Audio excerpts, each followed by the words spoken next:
I'm joined now by someone who worked on arguably the most interesting time of Doctor Who, which was the Christopher Eccleston reboot of the show. I'd like to introduce Stunt Co-ordinator Sherwood. How are you? Very well, thank you. Comfortably at home in lockdown. Making the most of it then? Yeah, I'm trying to keep busy. The wife's got a list of jobs for me to do. So this is an excuse not to do it for a little bit longer then? Oh, this is a great excuse. Time speaking to you, coffee, and sit down for 5 minutes. Good. So I wanted to take you back to 2004. Doctor Who had been off air for quite a while, and you're involved in the reboot of it.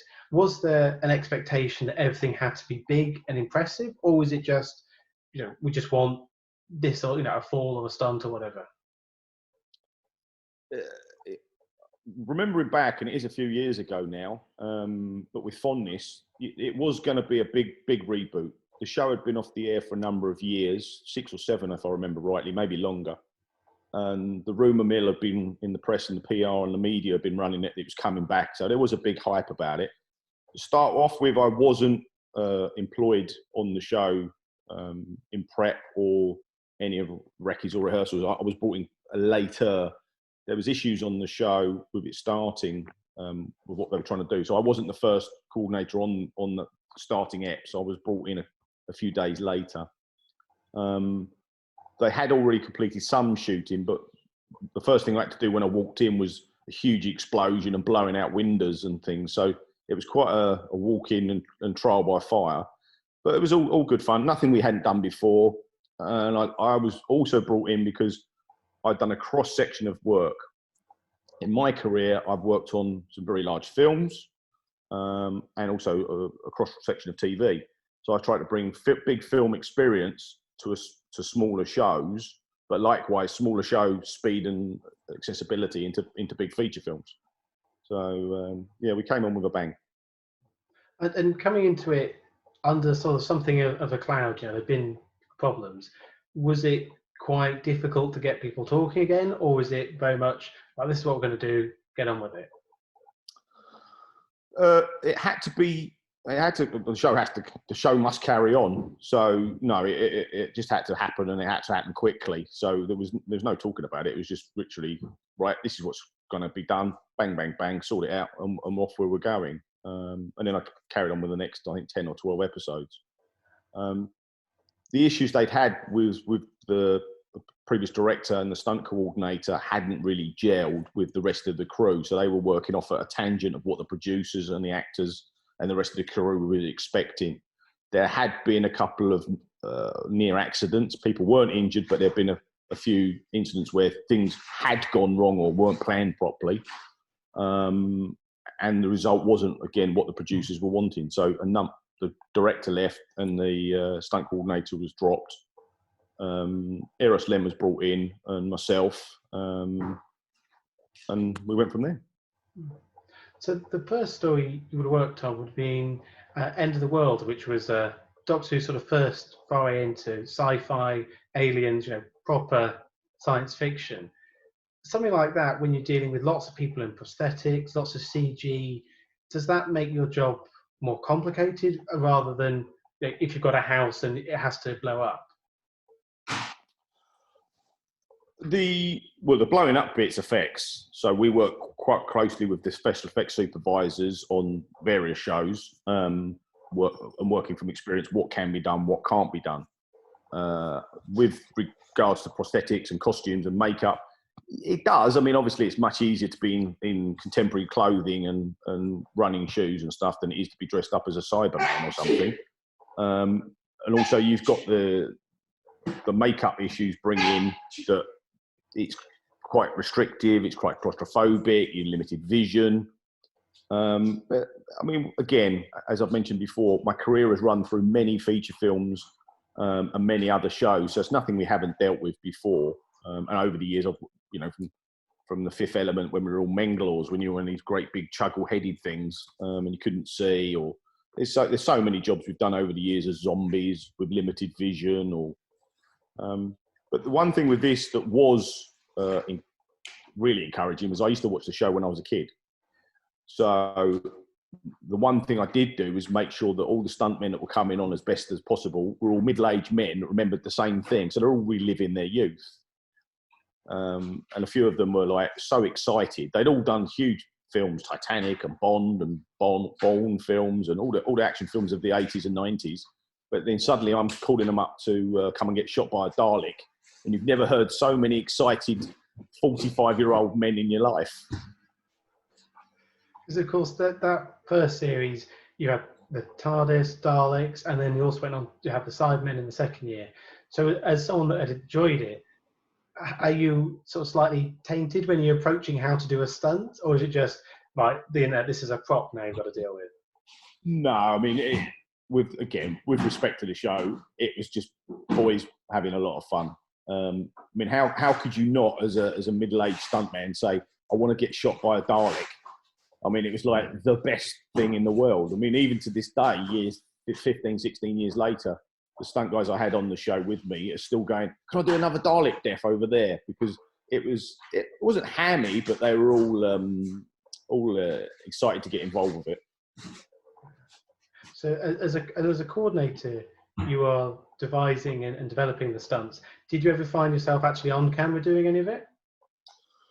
No, not on that show. I have in the past, many times. Obviously, prior, I was a before I was a stunt coordinator and now director, I was actually a stunt man for many years and did all the gags myself. So everything I asked anyone to do or have done since, I've done myself. But no, on the show, on the Emerson series, no, I didn't get involved in front of camera. I don't think I did. I did subsequently later, I did a couple of the Christmas specials and a bit of Torchwood. And I think I got short-handed once or twice and had to quickly run in and do something. I think I did a thing chasing Bernard Cribbins, bless him. And he wasn't the quickest runner at his age, but and thank God he's still with us. But yeah, no, subsequently I did, but no, not on the Eccleston series. And you mentioned, you had experience with Eccleston and then 2 specials with Tennant. How had the series changed and evolved by the time you came back to it? It had. I mean, it had evolved in as much as it was a super success. I mean, after Chris's few episodes aired, straight away, I can't remember what the ratings numbers were, but it was massive. It was everywhere. And it does have a global following. I mean, currently I spend a lot of time in California. And even out there, people are going, oh, they see on your resume, what they call it a resume, CV, that you've worked on Doctor Who. And they think it's amazing because it's like Star Trek. It's got such a cult following. Well, it was aired before Star Trek. It's got such a cult following that once you've done something like that, you are part of an elite club, really. And looking at the stuntmen that have worked on the show over the years, going back to Terry Walsh and Stuart Fell and Steve Emerson, and I'm sure there's other people as well that you're going to interview. They're a great bunch, the ones that are left alive, bless them, I still try and keep in touch with. So you are part of an elite club. So it's been a ride. And I think in terms of Doctor Who, one of the most sort of striking sequences was the Planet of the Dead with Michelle Ryan and a lot of wire work as she's stealing from the museum. When you've got something like that, where it's got to feature the actor, what sort of balance do you have between stunt double and the actress? How does that work? Now, that's a very good one to choose from because I was laughing to myself when we first came up with the concept of that and we recce'd the location in central Cardiff, which I think is a government building. When we went in there and the director said what he wanted, straight away, I brought in big film experience that we've had from before into the show. I brought in the same rigging crew, Bob Schofield, the wire supervisor, and his son Max, with me. And we got Michelle to do 99% of it herself. So we did have a stunt double for her, Kim McGarrity, who'd also worked for me on the show doubling Billy Piper.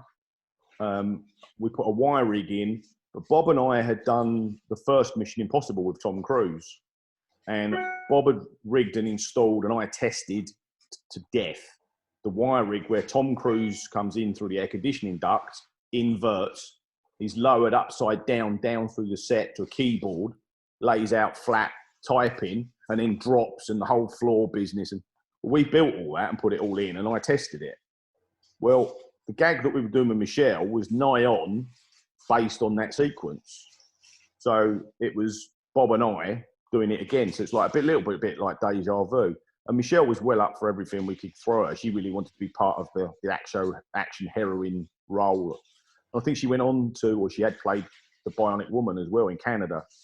So she was all up for the physicality of the role involved. So it was good fun. And again, Kim did some of it, but 90% of it was Michelle. And with any stunt, do you start with the script or what the actor does or doesn't want to do? Where does it begin, that process? The process does begin with the script. The writers write the sequences. We don't have carte blanche to change things because obviously there's too many involvements. But when we're talking about it or when we go on recce's, we can adapt and evolve things or come up with ideas. I'll always throw ideas at the director about what can be done instead of, because I find that a lot of the writers, and not just on Doctor Who, but across the industry, the writers, unless they're really, really into a certain subject matter, don't really have a lot of physical idea of what can be done. That's my job. So we can go in and change things if they need to. So if we see something and think, well, this could work better, or we can adapt it to do this, we can throw that in. Sometimes it's put back because the director doesn't want that, which is fine. Or the producers can't afford it because it's too expensive, which is fine. But no, we can put as much effort and input into changing or improving on the sequences as we can. Because again, with David Tennant, you had a lot of scenes in The End of Time, which was Bernard Cribbins or John Sim or David Tennant running around the docks, or all sorts of things. So at what point do you get in a double? Or, because as you say, Bernard perhaps isn't the fastest runner. Often, I suppose, is it get them on screen as much as possible and then work out a double? Yeah, I mean, with all of them, they all need looking after. So our first thing is paramount, how to make this look after them. Now, it might be a matter that we have to just clear a path so they can run themselves. And before they do their run, make sure they've limbered and warmed up, they don't pull a muscle. I mean, you can imagine the scheduling of these shows is quite tight. It's a busy thing to run. It's 5 or 6 days a week. It's 12 hours a day, at least. And if you're playing the Doctor, it's your show. You're in it a lot. So if David had twisted an ankle or stubbed a toe and had to have a couple of days off, it cost a lot of money to reschedule, across the whole program. So if I think that there's a chance of them being injured, then we will always use a double. The 3 people you just mentioned all had doubles. But if it's something as simple as running or just climbing over a fence, we'll make sure the fence is safe. We'll have a rehearsal, show them where to put their feet. There's a number of things we can do just to look after them, making sure that they are seen on screen, doing the gag to make sure that they're seen doing it. And a lot of them do want to be part of it. It's their character. So the doubles were used, but we try and base it around what the actors are capable of doing. And that particular story was obviously David Tennant's last one. Was there a sort of a sense in the atmosphere that it was something special, or it was quite a sad moment? Or what was it like going back to that one? I hadn't done any of the series with him. Funny enough, I did the transformation with Chris to him that day. And then I did his transformation from him to Matt Smith. So I was there sort of top and tail, but I hadn't done the bit in the middle. One, I was off on other shows working, and they got some other guys, other stunt coordinators in to do the series those years. But I got brought back for the bigger Christmas specials. I could feel on the set that he was a well-liked character, the actor, I mean, and he'd had a lot of fun with it. And it had been, again, very, very successful. So there was a moment where you could feel it. I also wasn't, they don't shoot these things in sequence. It's not like first day shot. I don't remember in the schedule where it is, but I was going to say death scene, but the transformation scene where they change character might have been 6 weeks in the middle. You might still have another 6 weeks of filming. It's not like his transformation, that's it, he's out of costume and never does it again. He might have done that and still had another 3 weeks of filming to do. But I know it was a big turning point that he was leaving. People knew he was leaving. He muted out the character and that was it. But I wasn't actually there the last day of set.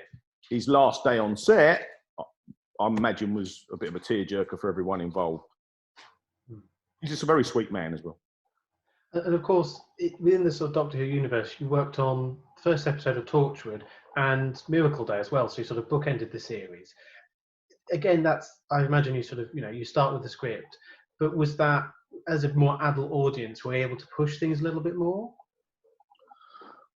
With Torchwood, they definitely wanted to push it more. And as you just mentioned, to an adult audience, it was more violent. They wanted, I'm clearly having conversations, they wanted the action more heavier, more grotesque, if you want. So the car chases and the motorbike stuff we did had to be, of a bigger nature. We did a car chase with a Land Rover Defender being chased by a helicopter down a beach. And Jamie Edgell, the driver of the car, at one point was doing 70 miles an hour along that beach in Wales, with two people hanging out the back firing guns being chased by a helicopter. And Doctor Who had never done anything like this. I mean, we'd done a few minis type, we did a mini wheel spinning tied with chain, so the TARDIS and things like that, but we'd never done, this was proper car chases now. And we did have the aerial company flying Castle Air with the helicopter broadsiding. And that helicopter was 5 feet from the ground going sideways down a beach at 70 miles an hour. It was, the CGE helicopter crash was fake, but the rest of it is all real. And standing on that hillside watching it, that's proper stunt work. That's a proper car chase, which Doctor Who had never done. So yeah, they ramped it up for that. I don't think the audience, it didn't bite for too long. It was a short-lived show, but they definitely picked it up. So at it that was angrily shot as well. Half of it was shot in California and half of it was shot in Wales. So I was going to do both, but in the end they split crews. Because how different is it working in the UK as opposed to the US? Obviously, you're still aiming towards the same product, but there's a different methods and approaches to it all. No, it's a global industry. The method is in my book, it's exactly the same. It's too. I'm getting too old to change my tricks now. The way we do things is the way we do things. The terminology is slightly different, but other than that, it's really the same the world over.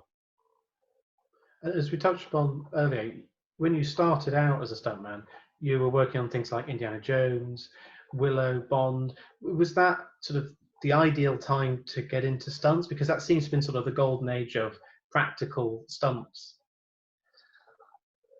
Every group of stuntmen that I've ever worked with, when I started, I was 18, and some of the guys on the set were in their 60s, late 60s. Actually, on one of the first jobs I ever worked on,